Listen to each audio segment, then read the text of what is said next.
Salut la compagnie, c'est Jules Melon et aujourd'hui dans un Ciné Critique, je vais vous parler d'un vieux film sorti en 1967, le lauréat ou The Graduate en VO, réalisé par un certain Mike Nichols et avec au casting dans le rôle principal, Dustin Hoffman qui va se faire reconnaître mondialement par cette prestation. À ses côtés nous avons Anne Bancroft, Catherine Ross ou encore Murray Hamilton, et oui, celui qui jouera le maire dans Les Dents de la Mer. Alors, ce métrage est considéré comme une comédie dramatique, je dirais plutôt un drame romantique, qui a un petit peu choqué à l'époque, attention, les années 60, et d'ailleurs cette œuvre est considérée comme l'une des premières majeures du Nouvel Hollywood. On peut comprendre pourquoi, avec une tonalité assez anticonformiste. Et donc, l'histoire, c'est celle de Benjamin, ou Ben, qui revient de ses études avec le diplôme en main. On le voit arriver au début, alors, dans un avion, l'aéroport, il descend comme ça. Tiens, comme dans Jackie Brown de Quentin Tarantino, se serait-il inspiré de cette scène? Mystère. Et on le sent absent, les yeux dans le vague. Et une fois chez lui, ses parents lui ont concocté une petite réception avec plein de convives, voisins et autres amis. Et il n'est vraiment pas là, ça le gave à un moment, il monte dans sa chambre pour se ressourcer et pénètre ainsi dans son intimité, serait-ce une allégorie, une certaine Mrs. Robinson. Here's to you, Mrs. Robinson. Et oui, vous connaissez tous ce morceau célèbre de Simon & Garfunkel. Eh ben, il a été rendu populaire par ce film. Il y aura d'autres chansons dans le métrage comme The Sound of Silence. Voilà. Et donc, le choc des générations se fait. Alors, génération, c'est vite dit, elle est censée avoir la quarantaine et lui la vingtaine, mais les acteurs étaient âgés respectivement de 36 ans pour Anne Bancroft et déjà de 30 ans pour Dustin Hoffman. Bon, différence d'âge, ok, peu importe. Et il va se passer quelque chose. Est-ce qu'elle serait intéressée par le jeune homme? Est-ce qu'elle veut faire de lui son amant en mettant son pouvoir de séduction en avant? Lui est tout timide et introverti, il va se laisser, entre guillemets, prendre au piège et il va se passer ce qui va se passer, tout simplement. D'abord, il la ramène chez elle, où elle se dénude sous ses yeux, avec des plans d'ailleurs presque subliminaux, il fallait oser à l'époque, et ensuite ils vont se retrouver à l'hôtel plus d'une fois, etc., pour consommer. Que va-t-il se passer, du coup Est-ce que le mari de Mrs. Robinson va découvrir le poteau rose? Est-ce que les parents vont se rendre compte que leur fils fait un petit peu n'importe quoi? Et quid de la fille des Robinson, Elaine, qui va devenir un personnage central et important dans la seconde partie du métrage, pour des raisons que je ne vais pas forcément expliciter ici.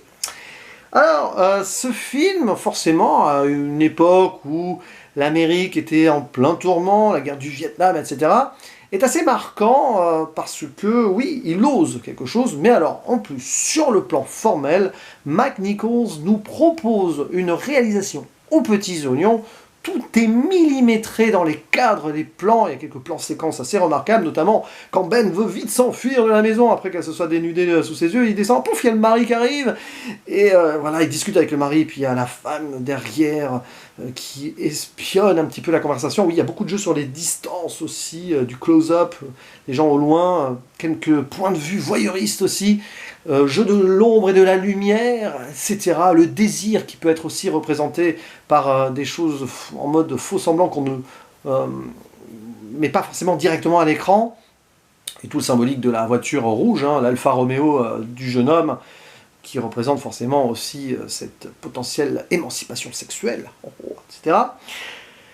Mal à l'aise le jeune homme, mais très vite il va se faire en gros émanciper, ce qui va lui permettre en seconde partie de prendre certaines responsabilités que je ne vais pas détailler ici. Donc voilà, il faut voir ce métrage comme un rite de passage aussi, une évolution totale d'un personnage qui n'est pas bien dans cette société, on le voit clairement au départ, oui il est diplômé mais pas spécialement heureux.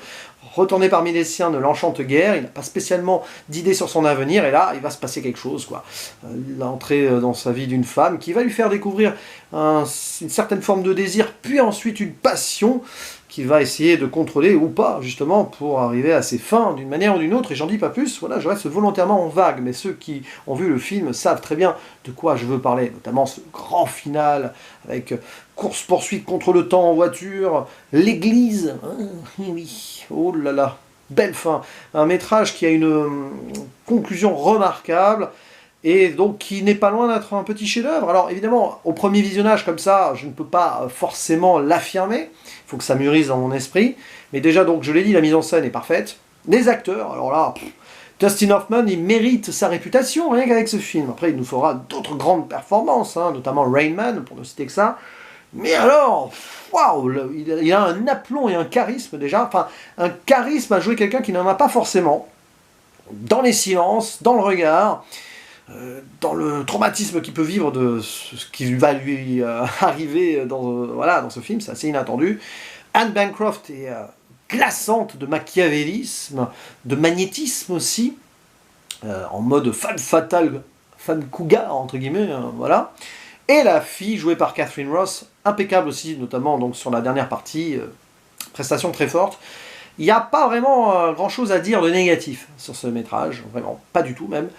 Ce n'est peut-être des moments où forcément on prend son temps, il y a des scènes qui bon, peuvent paraître un peu forcées par moments, mais en soi, pas tant que ça. Je pense par exemple ce moment, peut-être une transition mal faite entre le moment où il vit ses aventures avec la mère et la suite, notamment cette scène dans un bar un petit peu olé olé.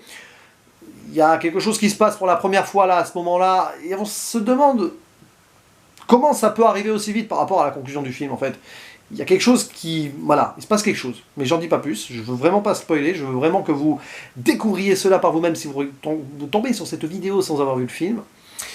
Ouais, il y a une évolution assez rapide du personnage à un moment, même si ça paraît logique, il y a quand même une transition qui se fait de façon un peu abrupte, mais bon, hormis cela, c'est quand même un film qui clairement a marqué son temps, qui est une pierre angulaire du cinéma dans un certain sens, déjà parce qu'il va inspirer une certaine nouvelle vague, si vous voulez, je ne sais pas si on peut l'appeler comme ça, mais nouvelle Hollywood, disais-je, qui va oser plus derrière. Alors oui, c'est une thématique qui n'était pas habituelle au cinéma à l'époque, et qui détourne certains codes, donc ouais, c'est un film important et brillamment confectionné, interprété. Bref, foncez si vous ne découvrez, enfin si vous voulez découvrir, et si vous ne connaissez pas plutôt ce lauréat, allez-y, les yeux fermés. Enfin, gardez les yeux ouverts pour bien le voir quand même, parce que il y a du boulot visuel. Hein.